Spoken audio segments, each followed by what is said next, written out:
we've got mobile journalist Merimon Reyes, who is covering the ongoing Senate plenary session. Merimon, anong balita dyan? Magandang hapon. Sa manifestation ni Senate Minority Leader Alan Peter Cayetano, dapat kasi for today, for adoption itong Senate Resolution number 256. Ito yung sense of the Senate patungkol nga doon sa mga komento, sa remarks ng Chinese Embassy sa mga opisyal ng Pilipinas na pinoprotektahan lang ang sovereignty and ang mga karapatang pandagat. At so far, instead na for adoption siya ngayon, ang concern dito ni Senator Alan is medyo marami daw kailangan pag-usapan dito ng mga detalye at pwedeng maapektuhan yung economic affairs, yung people-to-people affairs, yung mga OFW daw sa Hong Kong, sa mainland China, sa Macau. Kaya instead na magkaroon agad ng Senate resolution, nagkaroon siya ng manifestation na mag-conduct daw muna ng committee hearings para mas matukoy in specifics on the side of the DFA, kung ano nga ba yung nangyari. And then moving forward, kasi raw naging practice nila na after ng sponsorship ng isang panukalang batas, ma-open siya for interpellation, and then kung sakaling naisin daw o makita na kakailanganin muna ng committee hearings, maaaring yun yung maging direksyon. At in-affirm naman ito ni Senate President Tito Soto, kaya kanina, instead of for adoption, yung Senate resolution, naging for sponsorship lang siya. So, Merimon, hindi sila nagbotohan dun sa resolution. Paano dinedelay ni Minority Leader Alan Peter? Paano pag na-delay kasi yan, baka inaasahan ni Alan Peter ay makakalimutan niya? Ronald, yan nga yung yun yung supposedly na mangyayari kasi since for adoption siya at may mga nasagawa rin na ilang mga diskurso na sa Senado tungkol dito, dapat botohan na ngayon. Pero ang nasabi rin dito ni Senator Alan, parang hindi rin daw umikot sa minority yung proposal nga na resolution, kaya gusto niya paraw sana na matalakay ito ng mas malalim. Kaya ang na-propose niya, committee hearings muna bago ma-move forward talaga yung Senate resolution. Anong lalim yung hinahanap nila? Ano yung depth na hinahanap nila? Paano malinaw naman yung resolution eh? Yung sinasabi kasi dito ni Senator Alan is volatility and sensitivity of ongoing diplomatic exchanges that require a response grounded in prudence and sobriety. So, na-propose yung committee hearing para raw ma-allow yung mga opisyala from the Department of Foreign Affairs and other experts in diplomacy para makapag-present daw ng full context, explaining ongoing engagements and outlining yung potential consequences ng various policy actions. In-approve naman yung proposal, Merimon. In-approve. Oo, inaprubahan. Kaya ang nangyari kanina, nung pinabasa ulit kay Secretary General Bantug yung pinaka-Senate resolution, nagkaroon muna ng sponsorship. So ilan sa mga narinig natin, sila Senator Jingo Estrada, sila Senator Kiko Pangilinan, yung pinaka-nagpakilala nitong Senate resolution. So, kailan na yung committee hearing? Kasi medyo matagal, baka abutin niya na ilang linggo. Tapos Diba? may committee report pa yan. Yeah, kailan yung committee hearing niyan? May Yan yung timeline ba aalamin sila? pa natin. So far, wala pa kasi tayo nakukuhang information tungkol dyan. Pero sa pag-check din naman natin for this week so far, wala pa yung Committee on Foreign Relations, wala pa doon. So we'll see kung since ang sabi naman nila dito, even ang nasabi rin ni Senate President Tito Soto, since nakita nila na they will take it seriously naman daw yung naging recommendation ng Senate Minority Leader, kaya they will take it into account. At so far, tignan natin baka naman sa mga susunod na araw o more likely the soonest possible time, mag-conduct sila agad ng hearing dito para makamove-forward sila doon sa Senate resolution. Or if not, other necessary efforts na tinitignan ni Senator Alan Peter Cayetano. Dapat mag-committee hearing muna bago mag-post si Raul Llamas ng panibagong Oo, Facebook hindi post ba, hindi ba binanggit yung yung away ng wolf and the hyena?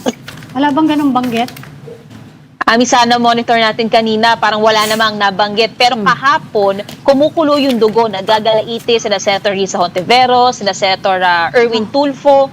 Sinasabi pa nga, umalis na nga daw dito dahil hindi na raw nakakatulong talaga, hindi maganda yung mga remarks, yung mga komento nitong Chinese Embassy. At doon kasi sa resolution na yun, hopefully yung Senate Resolution number 256, ang sinasabi ng resolution, yung lengguwahe raw umano ng isang Chinese Embassy official laban sa mga miyembro ng Kongreso ay tila pagtalikod sa restraint, courtesy, and responsibility na supposedly inaasahan sa diplomatic communications. At hinihiling ng resolution na to na gumawa ng diplomatic measures ang DFA para ipaglaban yung dignidad ng pamahalaan ng Pilipinas at masiguro na yung relasyon nito sa ibang bansa ay sumusunod sa international law. Pero since yun nga hindi siya naging for adoption ngayon, naging for sponsorship siya, so what we're anticipating, possibly interpellations pa moving forward, a committee hearings, and then kung okay na on both ends from the majority and minority, baka pwede na siya for adoption.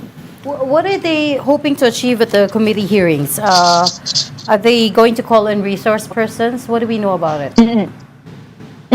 Ang nasabi dito ni Senator Alan na officials from the DFA, experts from the sector para raw mas mabigyan pa ng konteksto yung nangyari, yung outline yung possible consequences ng mga, and then yung mga immediate actions pa na pwedeng gawin. So far, yun kasi yung pinaka nabanggit kanina doon sa manifestation ni Senator Alan, of allowing officials from the DFA and other experts in diplomacy to present the full context, explain ongoing engagements, and outline potential consequences of various policy actions.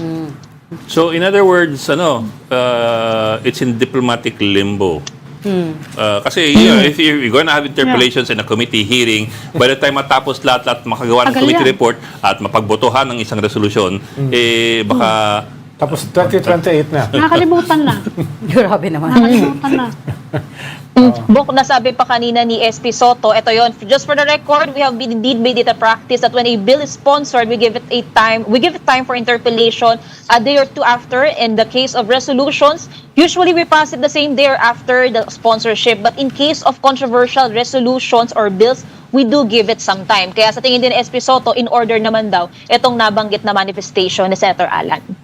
so it's a diplomatic purgatory. Limbo.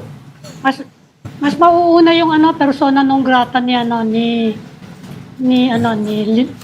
Ronald. Llamas. Mabilis lang yun, Ami. All it Hindi takes siya is... makakapasok sa Hong Kong. Oh. No, I was just curious if they were going to invite resource persons as well from the Chinese side, from the Chinese Akala ko si embassy. Richard Hidalgo Right. ang inisip mo. So far, wala pang other wala pang info on that. confirmation. Basta ang sure pa lang officials and experts Okay. in the diplomatic field. Fair enough. We Kasi will hindi continue. yata nila they cannot compel personnel of embassy, foreign To embassy. testify, correct? Yeah. But they can invite. They can only invite. Yes. They can And only invite. they can summon the ambassador as well, of course. Pero in fairness, But, I mean, not the Senate, but the president Yeah. can. But in fairness, the President lang. Chinese embassy Not ay hindi Congress. bumanat today. Dahil itong past week, araw-araw sila bumabanat eh. In fairness, today, hindi sila bumanat. There is a post today. May Yeah, post today. post. Dahil nga, pinag-uusapan pa kung yung wolf ay hyena or yung hyena ay lion. Ay, nako. Baka nabalitaan nila ng ganyan, isususpinde yung yung resolution.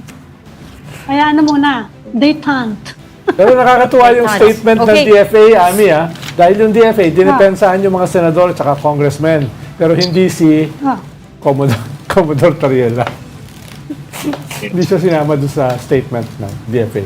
Siguro I think this ipapasama is si Commodore Tariela, also because this has taken on a life of its own. It started with that presentation, that caricature that Commodore Tariela made, pero because araw-araw yung back and forth, it's taken on a life of its own, and now it's between the Philippine government officials and yun nga, embassy officials of China. Okay, we'll leave that there, but thank you so much for that update. Mobile journalist Mary Mon Reyes reporting to us live from the Senate. Thanks, And that Mary Mon. is Thank you, all the Mary Thank you, time. Mary Mon.